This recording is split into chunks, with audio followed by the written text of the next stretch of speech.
দুনিয়া কিন্তু থাকে না। আজ রাত যার বাসর ঘর তারও ভোর হবে, আজ রাত যার জেলখানা ফাঁসির রাত তার রাতও কি হয়ে যাবে?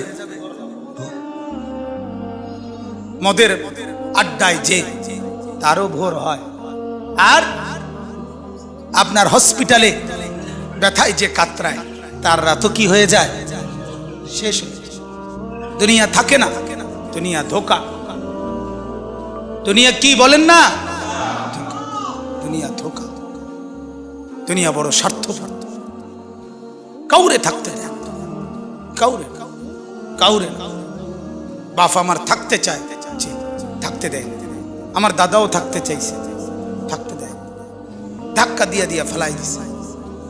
সুঠাম সুঠাম মানুষ, তাগড়া তাগড়া মানুষ, নওজোয়ানকে এক এক ধাক্কা দিয়া দিয়া দুনিয়া কবরে পাঠাই দিছে। যা, আল্লাহ তাআলা আমাদেরকে বুঝ দান করে। অতএব আমার ভাই, ফিকির মূলত ফিকির। আমরা মুসলমান, আমার কথা রাগ হইয়েন না, আমি আবেগে বলছি, মহব্বতে বলছি। যারা দাড়ি ক্লিন শেভ করেন, দাড়ি কাটেন, তাদের কাছে আমার অনুরোধ, আপনি আরেকবার ভাবেন কেন কাটতেছেন।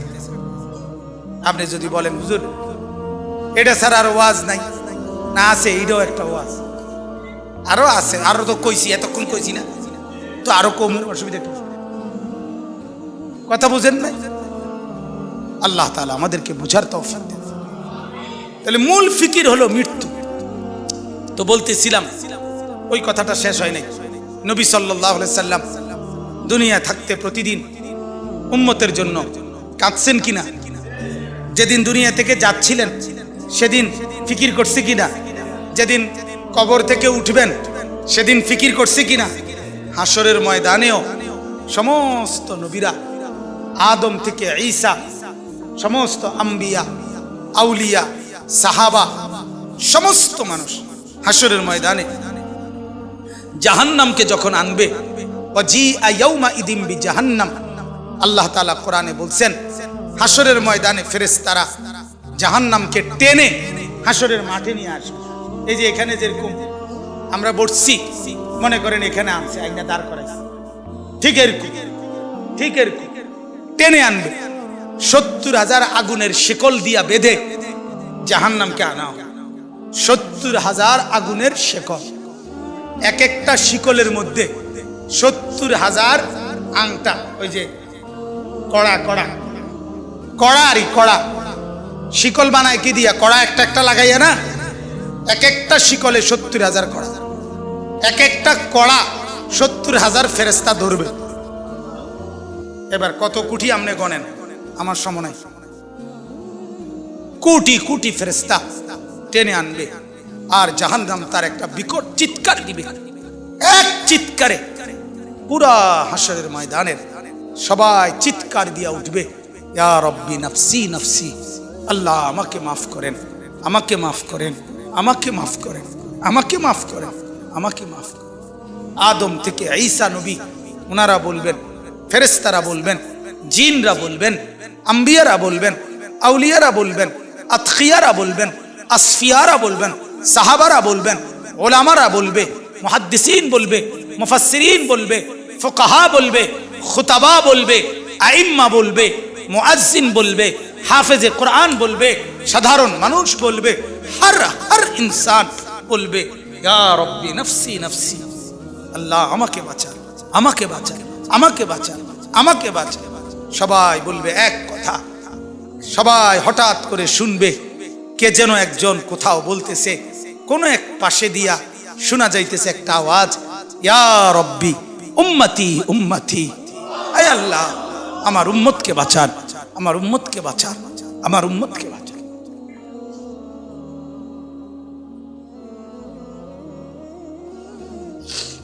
আল্লাহ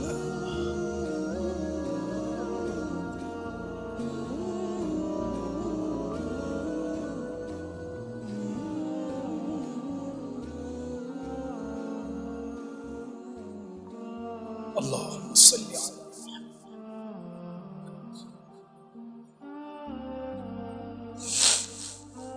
তো তিনি কে বলেন? যিনি একজন শুধু বলবেন আয় আল্লাহ আমার উম্মতকে বাঁচান, তিনি কে বলেন? মুহাম্মদ রাসূল।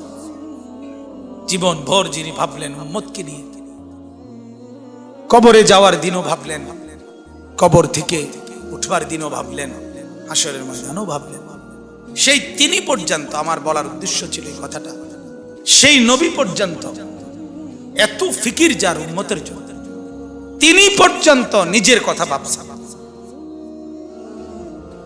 এই কথাটা লেগে এতটি কথা কইছে, নিজের ফিকির, ইসলাহে নফস, ফিকিরে নফস,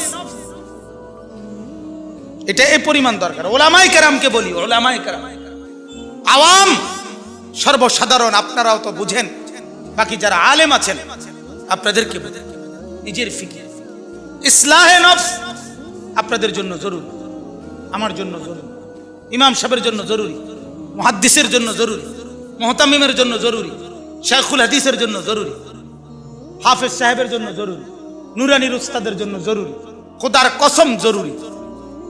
নিজের ফিকির, নিজের ফিকির, নিজের ফিকির, নিজের ফিকির, আমার সংশোধন, আমার খবর, আমার নিজের টেনশন দরকার।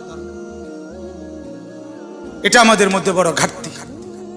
এখন ওই যে ওলামা সম্মেলন লিখছে, অনেক আলেমও আমি চতুর্দিকে দেখা যাচ্ছে। আপনাদের কাছে বিনীত অনুরোধ, নিজের ফিকির করেন, কওমের ফিকিরও করবেন, তালেবে ইলমের ফিকিরও করবেন, মুসল্লিদের ফিকিরও করবেন। সবার আগে নিজের ফিকির। কার ফিকির? তো বলতেছি আল্লাহর নবী সাল্লাল্লাহু আলাইহি সাল্লাম 5 ওয়াক্ত নামাজের পরে প্রতিদিন তিনি দোয়া করতেন, আল্লাহুম্মা হাসিবনি হিসাবান ইয়াসীরা। এই যে হাসিবনি, এই যে নি, এটা ওয়াহিদ মুতাকাল্লিম। আল্লাহ, আমি মুহাম্মদ বলতেছি, আপনি আমারে দুনিয়ায় অনেক ইজ্জত দিছেন, আপনি আমারে আখিরাতে অনেক সম্মান দিবেন, আমি জানি, কইছেন আমারে। কিন্তু আল্লাহ, আমার এত কিছুর পরেও আমার ভয় হয়, আমার হাসরের মাঠের ভয় লাগে, আমি মুহাম্মদেরও ভয় লাগে। আল্লাহ, অতএব আমার হিসাব হাসরের দিন আপনি সহজ করে দিলেন, আমার ডর লাগে। হাসিবনি।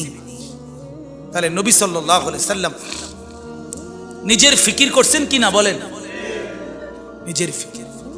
তাহলে আমার সবচেয়ে বড় ফিকির হলো আমার মৃত্যু পরবর্তী ফিকির। দুনিয়া কোনো না কোনো ভাবে পার হয়ে যাবে, কাত হলেও চিত হলেও, হাসলেও কাঁদলেও, সুখে থাকলেও দুঃখে থাকলেও, রাত হলেও দিন হলেও, কোনো না কোনো এক সুরতে, কোনো না কোনো একভাবে ঘন্টা মিনিট সেকেন্ডগুলো পার হয়ে যাবে। কিন্তু মৃত্যু এসে আবার যখন আমার নতুন অধ্যায় শুরু করবে, আমার জীবনের নতুন পর্ব যখন শুরু করবে দোস্ত, সেটা আর শেষ হবে, শেষ হবে। ফাজাইলে আমালের মধ্যে শেখুল হাদিস মাওলানা জাকারিয়া রাহমাতুল্লাহ আলাইহি বলছেন বড় সুন্দর কথা, আমার কলজার ভিতরে লাগছে কথা।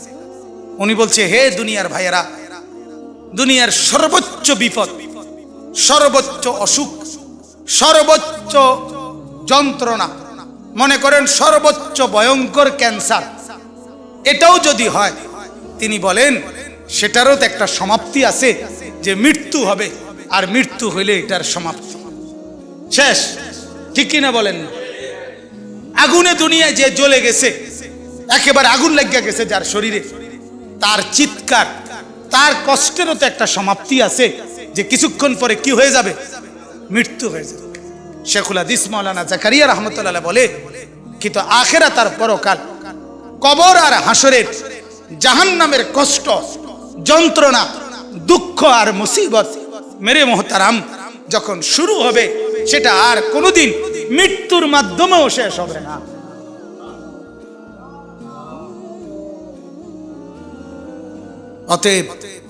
অতএব এখানে হেরে গেলে সমস্যা নাই, এখানে দুঃখে থাকলে সমস্যা নাই, এখানে অভাবে থাকলে অসুবিধা নাই, এখানে আর 10 জন সুখে থাকুক, আপনারে খোদায় কিছু দিল না, এত কোনো অসুবিধা নাই।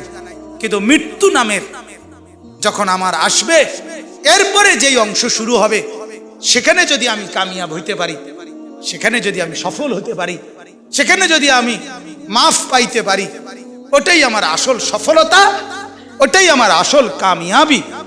ঠিক কিনা বলেন? ফারুক আয়াম টিভি। ফারুক আয়াম টিভি, হক্কানি ওলামাদের আগামীর পথ চলা।